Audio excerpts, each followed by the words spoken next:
kedalaman sekitar 50 meter. Oh gitu. Keluar ikan 2 kali. Oh, keluar ikan 2 kali. Ikannya ada, masih hidup. Oh. Ini para sahabat, jadi aneh sekali. Jadi sumur bor itu bisa mengeluarkan ikan, dan malah ikannya itu keluar 2 kali. Itu ikan itu keluar dari mana gitu? Itu aneh sekali memang. Nah.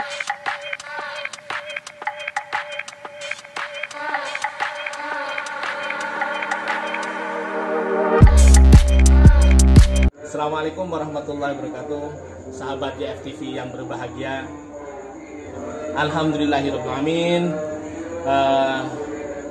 Malam ini kita bisa berjumpa lagi dengan beberapa orang yang ikut andil, beberapa pihak yang ikut andil di dalam proses pengeboran yang menjadi viral kemarin karena kebetulan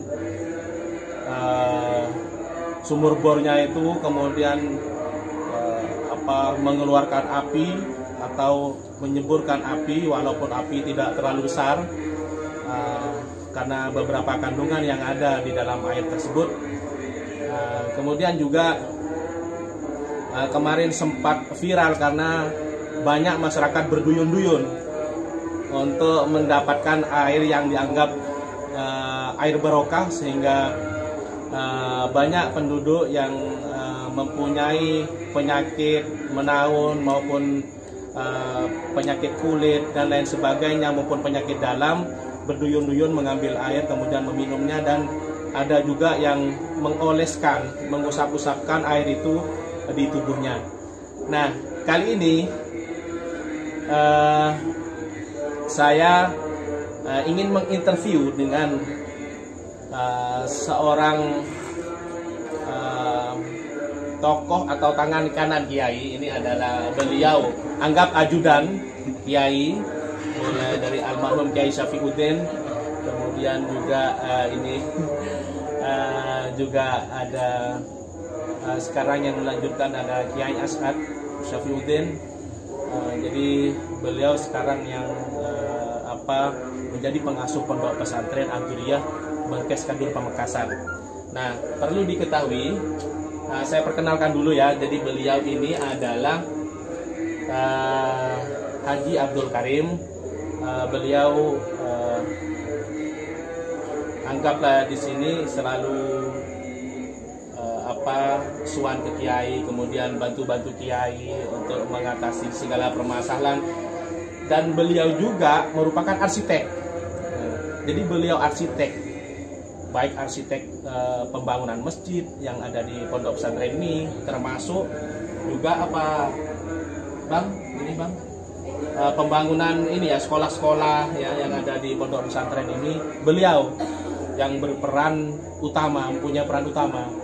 Jadi sebagai arsitek plus kepala tukang juga. Jadi beliau ini mempunyai jabatan ganda. Jadi arsitek juga sebagai kepala tukang, termasuk dalam pengeboran air ini, yang mana air ini akan diperuntukkan untuk para santri di Aduriyah ini, di pondok pesantren Aduriyah. Beliau juga sebagai arsitek yang nanti juga mengatur plumbing, maksudnya cara menyusun pipa dan lain sebagainya, sehingga sampai ke penyulingan. Dari pengeboran dialirkan melalui pipa-pipa yang memang sudah disusun sedemikian rupa, kemudian nanti dialirkan ke penyulingan. Jadi di sini sudah ada penyulingan di pondok pesantren ini, yang mungkin insya Allah akan bermanfaat untuk pondok pesantren ini, santri dan para kiai yang ada di sini, dan juga untuk masyarakat sekitar. Oke, baik, sahabat JFTV. Nah, sekarang kita akan menginterview beliau. Nah, di sini coba tolong diceritakan, Bang Haji, ini tentang pertama mengebor, tujuannya apa mengebor, kemudian sudah berapa hari sampai kemudian keluar air, kemudian juga mengeluarkan api tersebut. Pertama ya tujuannya ya pesantren kekurangan air bersih. Ya. Pengeboran pertama yang di sebelah masjid itu 70 meter ya Yang kedua di halaman 25 meter itu kalau musim kemarau kalah, airnya kalah. Jadi cari air yang besar, pengukuran dalam. Makanya itu cari air yang dalam. Ya tahu-tahu ya itu lakukan pengukuran lagi sedalam 120 meter yang akhirnya itu ikut tegas keluar api. Ya, sebelumnya keluar ikan ini. Ya sebelumnya memang ada ikannya. Ya, itu yang akan saya tanyakan itu. Ya. Jadi kan setelah pengeboran ternyata ada kabar beredar, itu hal yang aneh. Masa sumur bor itu bisa mengeluarkan ikan, malah sampai 2 kali katanya. Itu benar apa tidak? Dan keluar ikan itu mulai kedalaman berapa, Bang? Kedalaman sekitar 50 meter. Begitu. Keluar ikan 2 kali. Oh, keluar ikan 2 kali. Contohnya ada masih hidup. Ini para sahabat, jadi aneh sekali. Jadi sumur bor itu bisa mengeluarkan ikan, dan malah ikannya itu keluar 2 kali. Itu ikan itu keluar dari mana gitu? Itu aneh sekali memang. Nah, coba Bang, itu bentuk ikannya bagaimana Bang? Ya seperti ikan sungai, seperti kelemar itu. Ikannya seperti kelemar. Ekornya agak merah katanya. Agak kemerahan. Oh, agak kemerahan. Ekornya. Iya. Dan masih hidup, dipelihara sampai sekarang. Lagi nyawanya hidup. Masih hidup, ya. Masya Allah. Iya, jadi para sahabat, ini ternyata ikannya itu mirip ikan yang selalu biasa ada di sungai. Ya, kata orang Madura itu dibilang namanya ikan kelemar ya. Nah itu ekornya itu, tapi anehnya ekornya itu merah. Jadi bukan seperti kelemar beneran. Jadi itu memang agak aneh ikannya. Nanti setelah ini bisa ditayangkan karena masih ada ikan yang masih hidup. Itu ikannya masih hidup semua, Bang? Satu. Satu mati, satu hidup. Satunya mati, satunya ikut lumpur. Oh iya.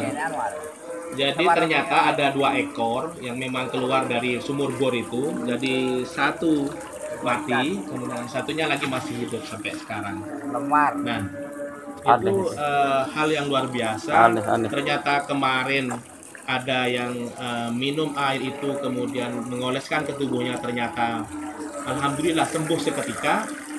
Dan ternyata sebelum itu ada ada sebuah keanehan bahwa sumur bor itu mengeluarkan ikan.